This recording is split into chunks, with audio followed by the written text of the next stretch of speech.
Once again, welcome class 9th.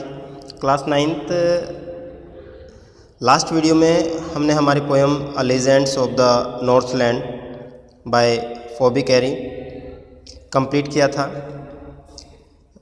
इसकी जो दो मेन कैरेक्टर हैं, little old lady and Saint Peter, उनके बारे में अच्छी तरह से डिस्कस किया था। आइए अब इसके एक्सट्रैक्ट देख लेते हैं। इम्पोर्टेंट पोएम है, काफ़ी लेंथी पोएम है, लेकिन एक इजी पोएम है। वर्ड इतने हार्ड यूज़ नहीं किए गए हैं इस पोएम के अंदर, बहुत ज़्यादा सिंपल पोएम है।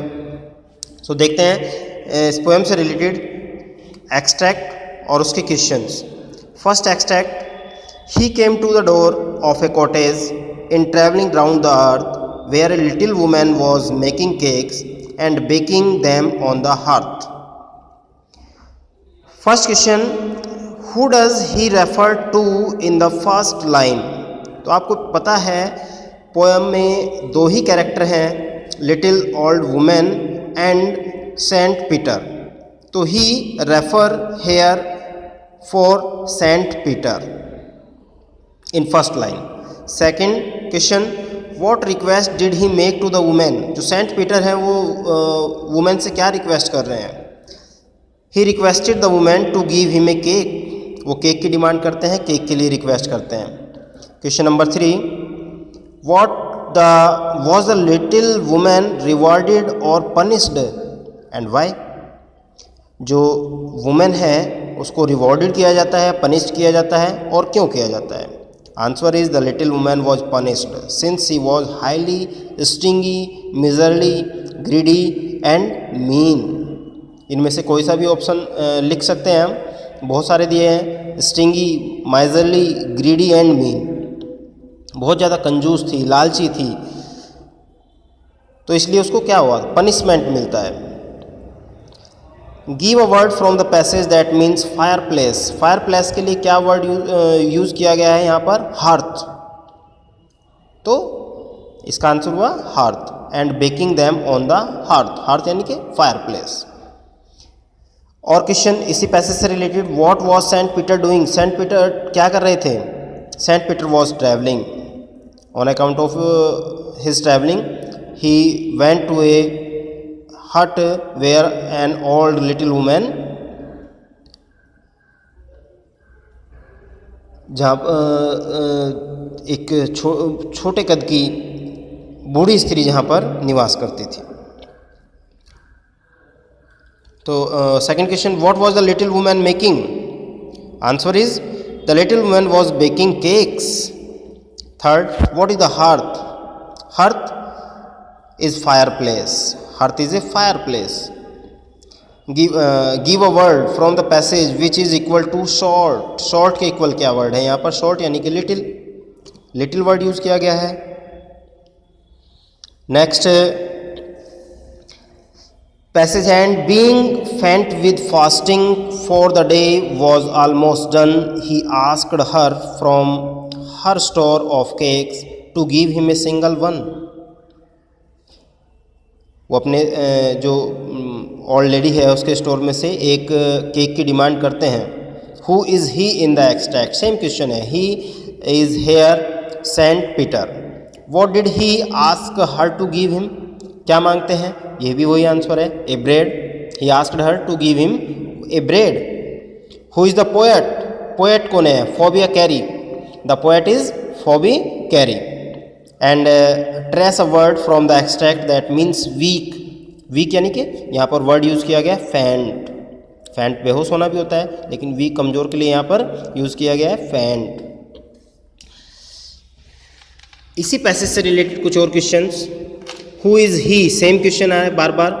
Y was he fainting. वो फैंटिंग, बेहोशी के कारण कमज़ोर क्यों हो रहे हैं। बेहोशी का उनका कारण क्या है या कमजोरी का कारण क्या है। Because he was hungry.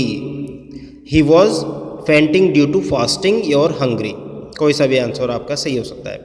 What is meant by the day was almost done. The day was almost done का मतलब क्या है यहाँ पर, the day was almost done means that the day had finished और पास्ड, यानी कि दिन वो कंप्लीट हो चुका है, पूरा हो चुका है, संध्या होने वाली है। Find a word that is equal to extremely hungry. Extremely hungry से रिलेटेड क्या वर्ड यूज किया गया है यहाँ पर यूज किया गया है fasting, fast. Next passage, the Saint Peter grew angry for he was hungry and faint and surely such a woman was enough to provoke a saint. यहाँ पर क्रोधित हो जाते हैं, उसको श्राप देने के लिए तैयार हो जाते हैं और बोलते हैं कि एक संत को तुमने क्रोधित किया है और इतना काफ़ी है तुम्हें श्राप देने के लिए। Why was Saint Peter about to faint, वो लगभग कमज़ोर या फेंट बेहोश होने वाले क्यों थे? Saint Peter was about to faint as he had been preaching and fasting, क्योंकि काफ़ी लंबे समय से वो क्या कर रहे थे? प्रीचिंग कर रहे थे, उपदेश दे रहे थे और फास्टिंग व्रत कर रहे थे। How did the women provoke Saint Peter, किस प्रकार से स्त्री सेंट पीटर को क्रोधित करती हैं? The women provoked Saint Peter not by not giving him the cakes, उनको केक ना देकर, that were baked for him, उनके लिए बनाए जा रहे थे। बार बार वो कोशिश कर रही थी पतला और हल्का बनाने के, लेकिन वो हर बार उसको हैवी लगते थे और वो उनको भी स्टोर कर लेती थी। इससे सेंट पीटर क्रोधित हो जाते हैं। हु इज़ द पोएट, फिर की सेम क्वेश्चन है, phobia carry. And what is the rhyming scheme of the given stanza, given stanza में राइमिंग स्कीम क्या है ये समझ लीजिए। राइमिंग स्कीम देखिए, पोएम का लास्ट वर्ड एंग्री, एंग्री और फेंट, वुमेन और सेंट। देखिए फेंट और सेंट की जो राइम्स है वो इक्वल है, तो हमने एंग्री को ए दिया, फेंट को बी दिया और सेंट को भी बी दे दिया, क्योंकि बी और फेंट और सेंट लगभग सिमिलर हो गया। लेकिन एंग्री और वुमेन ये बिल्कुल अलग हुआ, तो इसको अलग देना पड़ेगा सी। लास्ट वर्ड देखना है हमें, अगर सिमिलर है तो सेम देंगे, अगर सिमिलर नहीं है तो सेम नहीं देंगे। तो इसकी राइमिंग स्कीम हो जाएगी ए बी सी बी। क्या राइमिंग स्कीम हो जाएगी? A B C B. तो ये वो आपके एक्सट्रैक्ट बेस्ड क्वेश्चन। कोई भी एक एक्सट्रैक्ट, जितनी पोएम्स हमने किए हैं अपनी बुक से, किसी भी पोएम का कोई एक्सट्रैक्ट आ सकता है, उससे रिलेटेड आपसे 4 क्वेश्चन पूछे जाएंगे और 4 क्वेश्चंस, प्रत्येक क्वेश्चंस के मार्क 1 मार्क होते हैं बेटे। तो ध्यान से पढ़ना है, करना है इसको। अब शॉर्ट क्वेश्चन की तरफ आते हैं। Who came knocking at the door of the old women, why was he there, कौन आता है दरवाज़ा खटखटाता है वुमेन के दरवाजे पर और वो वहाँ पर क्यों आते हैं? In the north land and old lady lived in A cottage, north land में एक लेडी रहती थी एक कुटिया में। शी वॉज बेकिंग केक्स, जो कि केक बना रही थी। When Saint Peter come knocking at her door, जब सेंट पीटर उनके दरवाजे पर आते हैं। He had become weak with fasting and travelling, काफ़ी यात्रा करने के बाद, व्रत, सारा दिन का व्रत रखने के बाद वो कमज़ोर हो चुके थे। He was looking for food, और उनको भोजन की तलाश थी। And hence came knocking at the old lady's door, और इसी अपने भूख को तृप्त करने के लिए, कुछ खाने की इच्छा लेकर वो उस लेडी के बूढ़ी लेडी के दरवाजे पर आते हैं। सेकंड क्वेश्चन है, why does the poet say that the hours of the day are few, why does the poet say, कवि क्यों कहता है कि hours of the day are few, के जो दिन का समय है वो बहुत कम बचा हुआ है, क्योंकि दिन लगभग बीतने वाला है, शाम होने वाली है, रात्रि होने वाली है। In the poem the poet usage a name Northland, Northland का यूज़ किया गया है, यहाँ पर नॉर्थलैंड की बात की गई है। In the area Northland the nights are longer, और उस क्षेत्रों में, अंटार्कटिक क्षेत्रों में क्या होता है बेटे, नाइट्स बड़ी होती हैं। And the days are shorter, और दिन छोटे होते हैं। As a result there are very few hours in a day, क्या यही कारण है कि जो दिन का समय होता है बहुत ही कम होता है। Is this poem correct in being known as a legend, explain, एक लीजेंड के रूप में क्या ये कविता सही है, इस बात को हमें क्लियर करना है। A legend is a semi true story which has been passed on from persons to person through ages. This legend has an important meaning or symbolism for the culture in which it originates. A legend includes an element of truth or is based on historic facts but with mythical qualities. The saint in turn curses the old woman. This poem can also be regarded as a folk tale, which again in a story told by the one generation to another. तो बेटे legend क्या होता है? एक semi true story होती है. Semi true story यानी कि उनमें कुछ सत्य भी होता है और कुछ असत्य नहीं भी होता है.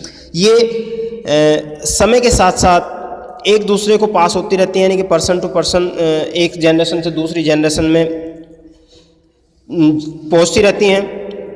और ऐसे ही इनका जो लीजेंड्स होती है, इनका एक अपना महत्व होता है, जिससे हमारा कल्चर और हमारी जो ओरिजिनेट्स हैं, संस्कृति, सभ्यता है, वो एक जनरेशन से दूसरे जनरेशन में पहुंचती रहती हैं. तो ये सत्य पर भी आधारित होती हैं, कुछ हिस्टोरिक फैक्ट्स भी इसमें जुड़े हुए होते हैं और कुछ मिथिकल क्वालिटीज़ भी यहाँ पर होती हैं. और ऐसा ही इस स्टोरी में भी है, इस पोएम में भी है.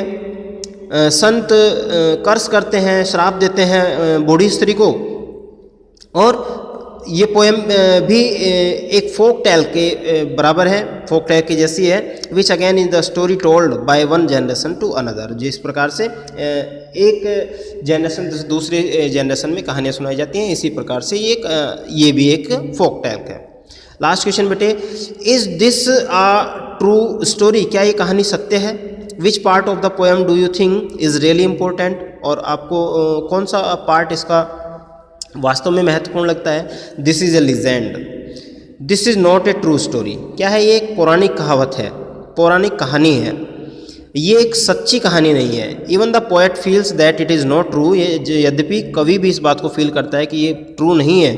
The most important part of the poem is the point when we realise that the old woman is very greedy. और जो मुख्य पार्ट है इसका पोएम का, वो ये है कि जब हमें रियलाइज होता है कि जो स्त्री है वो काफ़ी ग्रीडी है, बहुत ज़्यादा लालची है.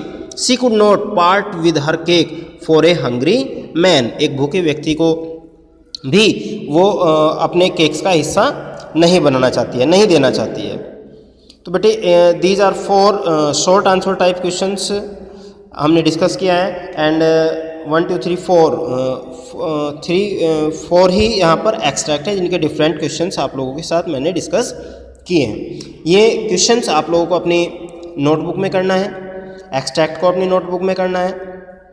और नोटबुक में करने के बाद एक लॉन्ग क्वेश्चन आपके पास बचता है. लॉन्ग क्वेश्चन आप करेंगे, ये आपको अपने बिहाफ से करना है. मैं लॉन्ग क्वेश्चन का आंसर आपके साथ डिस्कस नहीं करूँगा. राइट, ये लॉन्ग क्वेश्चन ये नहीं है जो मैं आपको दिखा रहा हूँ. लॉन्ग क्वेश्चन आप नोट कर सकते हैं या सुन ले ध्यान से. इसको लिखना है आपका, give a summary of the poem a legend of the Northland. आपको इसकी समरी लिखना है अपने वर्ड्स में. Give a summary of the poem A legends of the Northland in your oven words. ये इन क्वेश्चंस की पिक आपको भेज दी जाएगी. आप पिक की हेल्प से और वीडियो की हेल्प से इसको कंप्लीट कर लें. ओके, थैंक यू बेटे.